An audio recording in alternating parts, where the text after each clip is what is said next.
Hello नमस्कार दोस्तों, एक बार फिर आप सभी का हार्दिक स्वागत है आपके अपने YouTube channel science with S के सर में। आज हम फिर वहीं आपके 10 क्वेश्चंस की सीरीज लेके हाजिर हुए हैं और हमारा जो मॉडल पेपर चल रहा है उसमें जितने भी एग्ज़ाम्स हुए हैं पिछले आर्मी के, उनमें पूछे हुए कुछ इंपॉर्टेंट क्वेश्चंस हैं जिनकी हम चर्चा करने जा रहे हैं। मैं आपको दोस्तों एक बात बताना चाहूँगा, थोड़ा सा आपसे रिक्वेस्ट है कि अगर आपको वीडियोज़ अगर अच्छा लगता है या आपको थोड़ा बहुत भी इन्फॉर्मेटिव लगता है या आपको लगता है कि हमारी मेहनत आपकी ज़िंदगी में कोई भी काम आ सकती है, तो कृपया करके लाइक करें और अपने नौजवान साथी जो आर्मी में भर्ती होना चाहते हैं उनके साथ शेयर करें और आने वाले अन्य इम्पोर्टेंट वीडियोज़ के लिए सब्सक्राइब करना ना भूलें। इसी के साथ आज का वीडियो हम स्टार्ट करते हैं। हमारा पहला क्वेश्चन है कि भारी जल क्या होता है। तो सबसे पहली बात, जल जो होता है वो H2 होता है और भारी जल होता है उसको अपन D2O लिखते हैं। तो भारी जल और D2O में या सामान्य पानी में क्या फ़र्क होता है। सामान्य पानी के अंदर हाइड्रोजन होता है जबकि भारी पानी में ड्यूटेरियम होता है।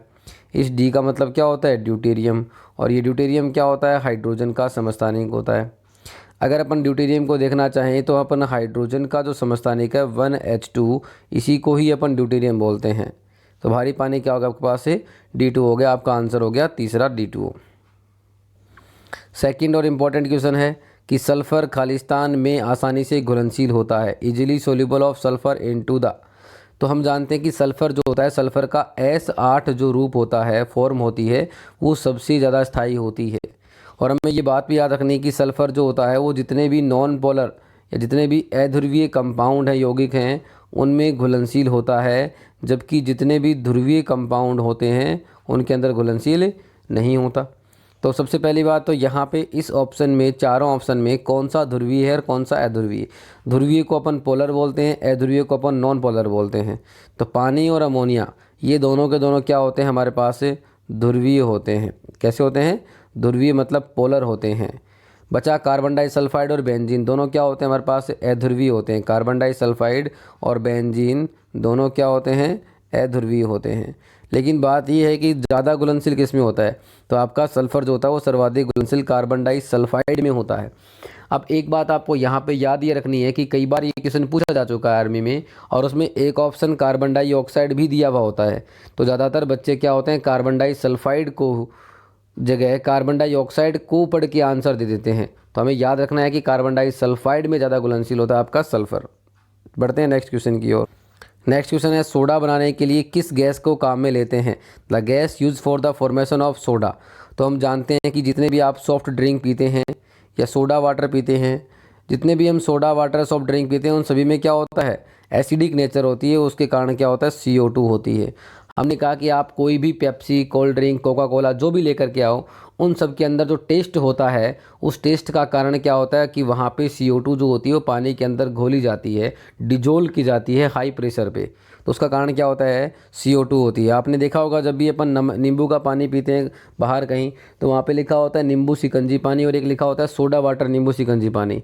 वहाँ पे क्या होते हैं, अपन सोडा यूज़ करते हैं और वो सोडा के अंदर क्या होती है, मुख्यतः CO2 गैस होती है। तो आंसर क्या हो जाएगा, CO2। अगर पूछा जाए कि सॉफ्ट ड्रिंक में कौन सी गैस होती है, तो CO2 होती है। अगर आपको पूछा जाए कि कार्बनिक एसिड जो होता है, कार्बोनिक एसिड क्या होता है, H2CO3 होता है। तो कार्बोनिक एसिड कैसे बनता है, पानी में आप क्या कर दो, CO2 को घोल दो। तो सोडा वाटर में कौन सा अम्ल होता है, तो H2CO3 अपन आंसर देंगे। इंपॉर्टेंट क्वेश्चन है कि सोडा वाटर में कौन सा अम्ल पाया जाता है, तो कार्बनिक अम्ल होता है H2CO3 जो कि दुर्बल प्रकृति का होता है। क्वेश्चन है, पित्तल मिश्रण है, brass is a mixer of. तो हम जानते हैं कि पित्तल क्या होती है, एक मिश्र धातु होती है, एलॉय होता है। एलॉय को ही अपन क्या बोलते हैं, मिश्र धातु बोलते हैं। अब ये किसकी मिश्र धातु होती है, तो हम जानते हैं कॉपर और जिंक की होती है। तो आंसर क्या हो जाएगा आपका, C ऑप्शन हो जाएगा, तांबा और जस्ता। कॉपर को तांबा बोलेंगे और जिंक या जस्ता या जड़न को जिंक बोलेंगे। ऑप्शन हो जाएगा आपका C। अगला क्वेश्चन है, धरती पर सबसे अधिक मात्रा में पाई जाने वाली धातु कौन सी होती है। तो most abundant metal found on the earth. तो आपको याद रखना है कि सबसे ज़्यादा पाई जाने वाली धातु कौन सी होती है, एल्यूमिनियम होती है। कौन होती है, एल्यूमिनियम। तो आपका आंसर क्या हो जाएगा, D हो जाएगा। नियम होता है वो नॉन कोरोजिव प्रकार की धातु होती है, मतलब संक्षारक प्रकृति की धातु होती है। ये क्या करती है, जंग से बचाने का कार्य करती है। और एल्यूमिनियम आपकी हल्की धातु भी होती है। जितने भी एयरक्राफ्ट्स होते हैं उन एयरक्राफ्ट्स इंडस्ट्री के अंदर एल्यूमिनियम का मुख्य रूप से उपयोग किया जाता है। अगला क्वेश्चन है, हाइड्रोजन के समस्थानिकों की संख्या, number of isotopes of hydrogen atom. एक बात आपको और याद रखनी है कि आर्मी के अंदर जब भी प्रश्न आता है तो उसमें शुद्ध हिंदी लिखी होती है। ज़्यादातर क्या होता है, शुद्ध हिंदी का मतलब यहाँ पे कई बार ऐसे भी लिख देते हैं कि हाइड्रोजन के समस्थानिकों की जगह हाइड्रोजन के आइसोटोप की संख्या बताओ। तो आपको अंग्रेजी वर्ड भी साथ में याद रखना है। आइसोटोप को क्या बोलते हैं अपन, समस्थानिक बोलते हैं। सबसे पहली बात, समस्थानिक क्या होते हैं? सम का मतलब समान होता है, स्थानिक का मतलब क्या होता है, स्थान। और अगर किसी परमाणु की बात करें तो उसका स्थान कौन बताता है, उसका परमाणु क्रमांक बताता है। और परमाणु क्रमांक को अपन जेड से रिप्रेजेंट करते हैं। तो किसी परमाणु का अगर परमाणु क्रमांक समान होता है और परमाणु भार क्या होता है, अलग अलग होता है, तो वो क्या होता है, समस्थानिक होता है।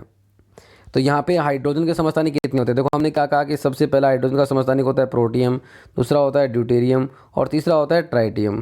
प्रोटियम को अपन दर्शाते हैं 1H1 से, ड्यूटेरियम को अपन दर्शाते हैं 1H2 से या डी से, और ट्राइटियम को 1H3 या टी से। तो कुल कितने समस्थानिक हो गए हाइड्रोजन के? 3 समस्थानिक। अब यहाँ से जो क्वेश्चन पूछे गए मैं उनकी बात कर लेता हूँ एक बार। एक क्वेश्चन ये पूछा हुआ कि हाइड्रोजन के किस समस्थानिक में न्यूट्रॉनों की संख्या शून्य होती है? तो सबसे पहला ऑप्शन देखो आपके पास क्या है, यहाँ पे प्रोटियम लिखा हुआ है 1H1। इसका परमाणु क्रमांक भी एक है, परमाणु भार भी एक है। तो अगर आपको न्यूट्रॉन निकालने होते हैं तो परमाणु भार में से आपको परमाणु क्रमांक घटाना होता है। तो एक में से एक चला गया तो कितने न्यूट्रॉन है यहाँ पे? 0 है। दूसरा क्वेश्चन पूछा हुआ है कि निम्न में से किस परमाणु का परमाणु क्रमांक और द्रव्यमान संख्या का मान समान होता है? तो वो कौन होता है हमारे पास? प्रोटियम होता है, जिसे अपन 1H1 से इंडिकेट करते हैं। अगला प्रश्न है उदासीन प्रकृति का ऑक्साइड है, न्यूट्रल ऑक्साइड इज। तो यहाँ पे एक बात याद रखना आप, SO2 जो होता है, आपने कहा था कि अम्लीय वर्षा का घटक कौन होता है? कार्बन और सल्फर और नाइट्रोजन के ऑक्साइड होते हैं। जिसमें हमने कहा था कि आपका SO2 हो गया सल्फर का ऑक्साइड, और नाइट्रोजन का ऑक्साइड NO2 हो गया।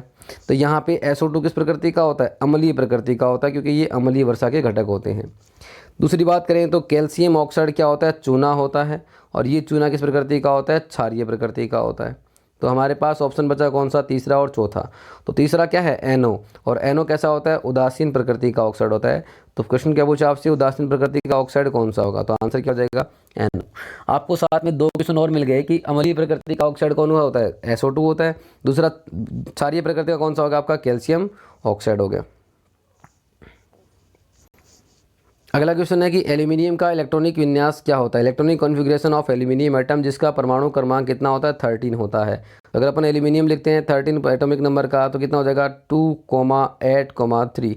सबसे पहले सेल में आप मैक्सिमम 2 इलेक्ट्रॉन फिल कर सकते हैं, सेकंड वाले में 8 हो गई, 8 और 2 10। उसके अलावा तीसरे में कितने हो जाएंगे? 3 हो जाएंगे। तो सबसे वैलेंस सेल या इसका बाह्यतम कोष या संयोजी कोष में कुल कितने इलेक्ट्रॉन है? 3 इलेक्ट्रॉन है। इसका मतलब इसका इलेक्ट्रॉनिक कॉन्फ़िगरेशन क्या हो जाएगा? 2,8,3। ऑप्शन आपका सी सही हो जाएगा। अगला क्वेश्चन है सबसे प्रबल प्रकृति का हाइड्रोजन बॉन्ड किस में प्रेजेंट होता है? The strongest hydrogen bond present in these.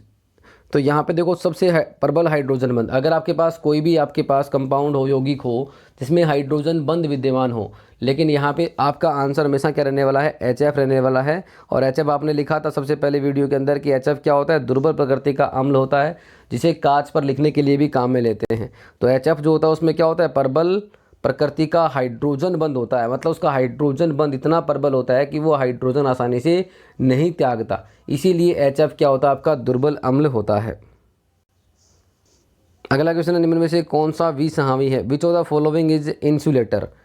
तो विसंहावी, अब देखो कई बार इस क्वेश्चन को पूछा जा चुका है, तो गड़बड़ कहाँ होती है? विसंहावी पूछा है, विसंवाही। तो विसंवाही का मतलब क्या होता है? लोग सोचते हैं कि क्या हो सकता है ये, तो हमें पता है कि विसंवाही का मतलब क्या होता है? इंसुलेटर। मतलब जो धारा को कंडक्ट नहीं करता, तो धारा का चालन नहीं करता, वो पदार्थ हमारे पास क्या होता है? विसंवाही है। तो यहाँ पे ग्रेफाइट धातु, ग्रेफाइट क्या होता है हमारे पास? धारा का चालक होता है, मुक्त इलेक्ट्रॉन होने के कारण। एल्यूमिनियम धातु है तो वो धारा का चालन करती है। हीरा जो होता है उस हीरे में एक कार्बन 4 कार्बन परमाणुओं से जुड़ा होता है सहसंयोजक बंध के द्वारा। इसका मतलब इसके अंदर कोई भी मुक्त इलेक्ट्रॉन नहीं होता, इसका मतलब ये धारा का चालन नहीं करता। तो आपका आंसर क्या हो जाएगा? सी हीरा हो जाएगा।